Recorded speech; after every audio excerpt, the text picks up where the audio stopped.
चुनाव सिर्फ राजनीतिक दलों की महत्वाकांक्षा की परीक्षा नहीं होते, ये जनता की उम्मीदों, सपनों और भरोसे की भी कसौटी होते हैं। हर 5 साल में लोकतंत्र जनता से एक सवाल पूछता है, आप किसे अपना भविष्य सौंपना चाहते हैं।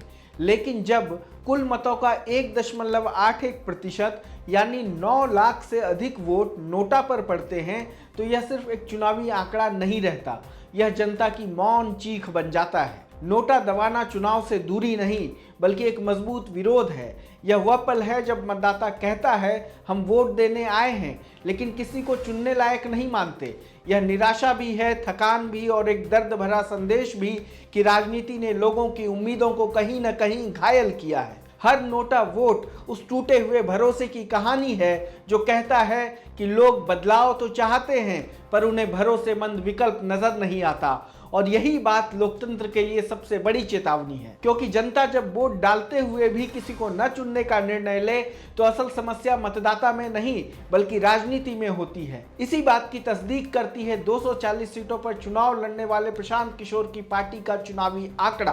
प्रशांत किशोर के कुल उम्मीदवारों में से 59 को नोटा से भी कम वोट मिले हैं। प्रशांत किशोर, जिन्हें चुनाव से पहले तक मीडिया और तमाम विश्लेषक भविष्य की उम्मीद बता रहे थे, लोगों ने उनके उम्मीदवारों से ज्यादा नोटा पर भरोसा किया। 59 यानी लगभग 25% सीटों पर यह बात बिल्कुल सही है। वहीं कुशेश्वर स्थान और नाथनगर ऐसी सीटें रही जहां उनके उम्मीदवार नोटा से कड़ा मुकाबला लड़ते हुए क्रमशः 37 और 30 वोट से आगे रहे। बिहार विधानसभा चुनाव के इस नतीजे ने एक बात साफ कर दी है, प्रशांत किशोर की जन सुराज पार्टी जमीन पर जितनी दिखाई दी उतनी वोटों में नहीं उतरी। पूरे राज्य में एक पैटर्न बार बार दोहराया गया। जनसुराज ने इस चुनाव में 240 सीटों पर मुकाबला लड़ा था। पार्टी दिल बहलाने को यह तो कह सकती है कि हम कई सीटों पर तीसरे नंबर की पार्टी बनकर उभरे, लेकिन ज्यादातर जगहों पर नोटा ने जेएसपी को पछाड़ दिया। यानी जनता नाराज थी, बदलाव चाहती थी, लेकिन जनसुराज को विकल्प मानने के लिए तैयार नहीं दिखी। अब इस पूरी तस्वीर को सीटों के डेटा के आधार पर समझते हैं। सबसे पहले बात करते हैं उन सीटों की जहां जनसुराज को 2 से 4 हजार वोट मिले, लेकिन नोटा को उससे ज्यादा। ये संख्या बहुत बड़ी है।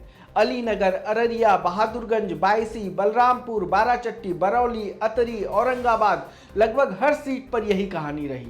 उदाहरण के लिए अलीनगर में जेएसपी को 2275 वोट मिले, लेकिन नोटा पर 4751 वोट पड़े।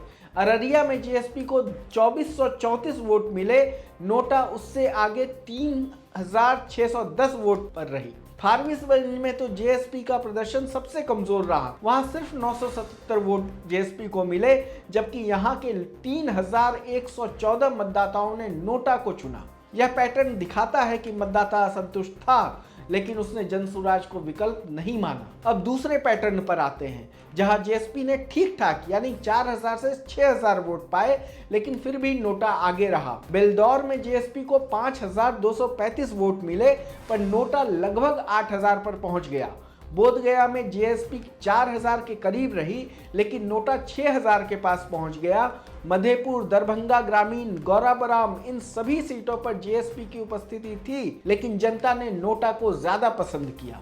फिर आते हैं तीसरे पैटर्न पर, जहां नोटा की बाढ़ दिखी। कांटी में नोटा ने 7823 वोट हासिल किए, महिषी में 6671, धमदाहा में 6781 और पिपरा में तो यह सबसे आगे रहा। यहां नोटा को 10,000 से ज्यादा वोट मिले, जबकि जेएसपी आधे से भी कम यानी 5000 पर अटकी रही। इन आंकड़ों से साफ पता चलता है कि गहरी नाराजगी के बाद भी जनता जेएसपी को अपनाने के लिए तैयार नहीं दिखी।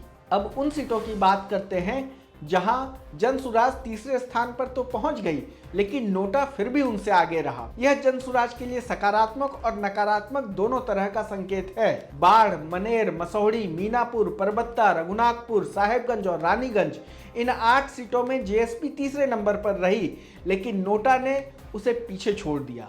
मीनापुर इसका सबसे बड़ा उदाहरण है।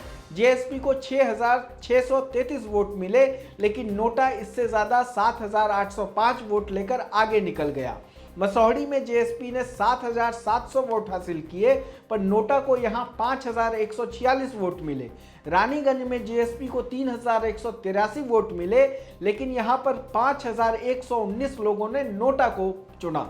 इन सीटों से एक बात बहुत साफ होती है, जनसुराज को कुछ वोट मिले या दिखाई तो देता है, लेकिन जनता ने उसे भरोसे के विकल्प के रूप में स्वीकार नहीं किया। और सबसे चौंकाने वाली सीट राघोपुर रही, जहां तेजस्वी, जो महागठबंधन के सीएम के उम्मीदवार थे, वो खुद मैदान में थे। यहां भी जेएसपी को 2,399 वोट मिले, लेकिन यहां 4,000 से ज्यादा लोगों ने नोटा पर अपना बटन दबाया। यह दिखाता है कि हाई प्रोफाइल सीटों पर भी जेएसपी मतदाताओं के मन में जगह नहीं बना सकी।